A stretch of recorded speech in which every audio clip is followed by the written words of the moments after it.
रायपुर गांव में निशांत नाम का एक व्यक्ति रहा करता था।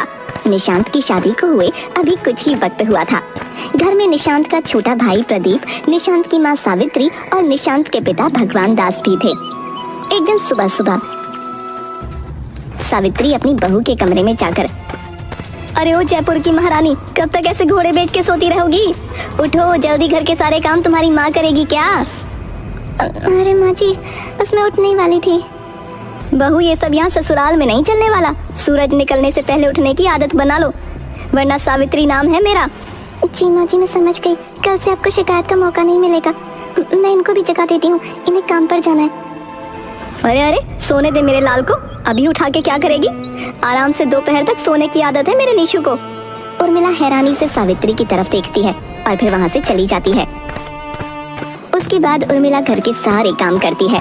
पास के सरोवर से घड़ा भरकर पानी लेकर आना, गाय को चारा डालना, खाना बनाना और फिर दोपहर में जब खेत से घास लेकर वापस आंगन में पहुंचती है तब, ओ महारानी, इतनी सी घास लेकर आने में पूरा दिन लगा दिया। जल्दी जल्दी काम निपटाया कर। नहीं माँ जी, मैं अभी तो गई थी खेत में। ज्यादा चपड़ चपड़ जुबान मत चला, घास काट कर गाय को डाल। उसके बाद कपड़ों का ढेर लगा है, वो क्या तेरी माँ धोएगी? माँ जी, आप मुझे जो मन में आए बोल लीजिए, मेरी माँ को क्यों बीच में लाती हैं? सावित्री गुस्से में आकर उर्मिला की चोटी पकड़ उसे आंगन में घसीटती है। ज्यादा जुबान चलती है तेरी, बोलेगी मेरे आगे। अब बता। नहीं माँ जी, मत करिए, दर्द हो रहा है। हाय। ये सब आंगन में होता देख निशांत भी आकर खड़ा हो जाता है और हंसने लगता है। देख ले निशु बेटा, तेरी ढील का नतीजा है ये। इसकी जबान चलने लगी है मेरे आगे। अजी, आप कुछ कहते क्यों नहीं? आपकी आंखों के सामने आपकी पत्नी के साथ ऐसा बर्ताव हो रहा है और आप हंस रहे हैं। मैंने तो तुम्हें पहले ही समझाया था कि माँ के सामने ज्यादा मत बोलना। अब तुम खुद भुगतो। उसके बाद सभी लोग वहाँ से चले जाते हैं। उर्मिला अकेले आंगन में बैठी रोती हुई, हे भगवान, मैंने ऐसा क्या गुनाह किया था जो मुझे ये सब सजा मिलती है? तभी पीछे से निशांत के पिताजी भगवान दास आकर उर्मिला के सर पर हाथ रखते हुए, अरे बेटी, इस पिशाचनी का दिल नहीं पत्थर है, तू रो मत, सब सही हो जाएगा। मैंने अपनी पूरी उम्र इसके साथ सजा की तरह काटी है। लेकिन पिताजी, मैं तो घर के सारे काम करती हूँ, फिर ऐसा क्यों? बेटी, ये तुम्हारी सास का स्वभाव है, जिसे बदलना मुझे तो असंभव लगता है। और मेरे पति मेरे साथ ऐसा बर्ताव क्यों कर रहे हैं? बेटी, मेरे दोनों बेटे एक नंबर के निठल्ले, कामचोर और अपनी माँ के चापलूस हैं। उनसे तो तुम कोई आस मत रखो। तभी सावित्री को बाहर आता देख भगवान दास झट से खड़ा हो जाता है। अब अपने ससुर के कान भरेगी क्या? जल्दी से घड़े उठा और पानी लेकर आ। घर में 2 बूंद पानी भी नहीं है। और आपको किसने कहा बाहर आने के लिए? चलो अंदर। अरे मैं तो बस ऐसे ही जा रहा हूँ, अंदर जा रहा हूँ। उर्मिला घड़े उठाकर सरोवर की तरफ जाते हुए मन में सोचती है, ये माँ जी ने सारे परिवार को डरा धमका के रखा है। अगर ऐसा ही रहा तो मैं कुछ ही दिनों में मर जाऊंगी। कैसे इस परिवार में रह सकती हूँ मैं? क्या करूँ? उर्मिला सरोवर के घाट पर पहुंचकर, लेकिन मैं अपने परिवार को सही रास्ते पर कैसे ला सकती हूँ? ऐसा क्या करूँ कि सासू माँ का मेरे प्रति रवैया बदल जाए? हो सकता है कुछ दिनों में मेरा प्यार भाव देखकर वो बदल जाए। उसके बाद अपने दिल को कुछ तसल्ली देकर वो पानी भर के घर की तरफ चल पड़ी।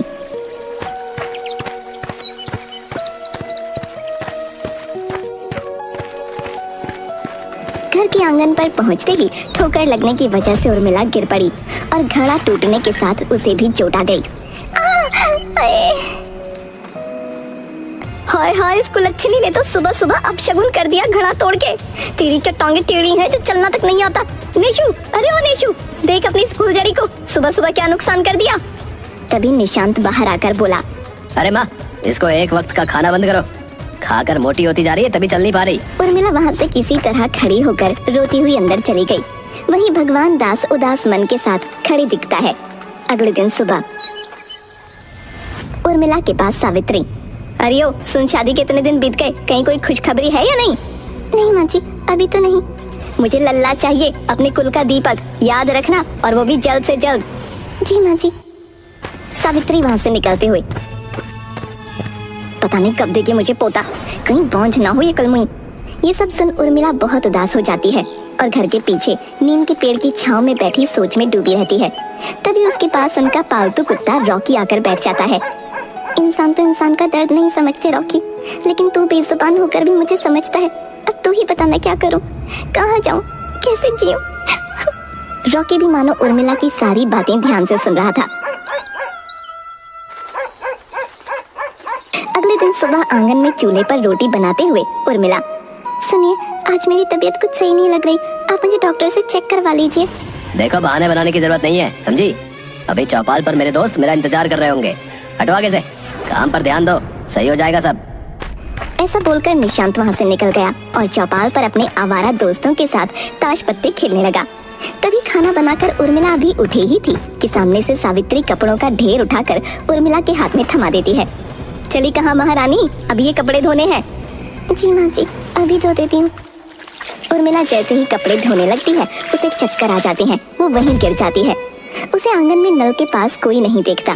कुछ देर बाद रॉकी उर्मिला को देख भौंकने लगता है। तब भगवान दास आकर उर्मिला को अंदर ले जाता है। थोड़ी देर बाद गांव की दाई अम्मा उर्मिला की नब्ज देखने के बाद बोलती है, अरे ओ सावित्री, मुंह मीठा करवा दे सबका, तेरे घर नन्ना मेहमान आने वाला है। हाँ। अरे क्या कहा दाई अम्मा, सच में? क्या उर्मिला पेट से है? अरे वाह भाई वाह। अरे खड़े खड़े क्या ताक रहे हो, जाओ बल्लू हलवाई से बूंदी के 2 किलो लड्डू लेकर आ जाओ जल्दी। अरे हाँ भाग्यवान, अभी गया। मुश्किल से घर में खुशी का दिन आया है। दाई अम्मा, लेकिन नन्हे मेहमान का मतलब जुड़वा औलाद है क्या निशु की? हाँ सावित्री, मेरा 50 साल का तजुर्बा गलत नहीं हो सकता। हाँ चल अब चलती हूँ, भगवान दास लड्डू लेकर आए तो माता रानी को चढ़ाने के बाद मुंह मीठा करवा देना। हाँ। कुछ दिनों बाद उर्मिला को जुड़वा बच्चे हुए, जिसमें बड़ी लड़की और छोटा लड़का था। सब तरफ खुशियाँ थीं, लेकिन सावित्री लड़की को देख बिल्कुल खुश नहीं थी। एक दिन सावित्री निशांत के साथ अकेले में, देख निशु, हमारा वंश आगे बढ़ाने वाला तो हमें मिल गया, लेकिन इस करमजली ने अपने जैसी एक और जंदी है, इन दोनों का कुछ करना होगा। अरे माँ, आपने तो मेरे मुंह की बात छीन ली, आप जैसा कहोगे वैसा ही करेंगे। इस तरह विचार विमर्श कर सावित्री और निशांत उर्मिला और उसकी बच्ची को मारने की योजना बना लेते हैं। अगले दिन सुबह, अरे उर्मिला, अरे कहाँ हो? अरे जल्दी से तैयार हो जाओ भाई, हमें टीकरी वाले मंदिर में माथा टेकने जाना है। क्या सच में? और क्या, जल्दी बाहर आओ, मैं और प्रदीप तुम्हारा इंतजार कर रहे हैं। हाँ बस अभी आई।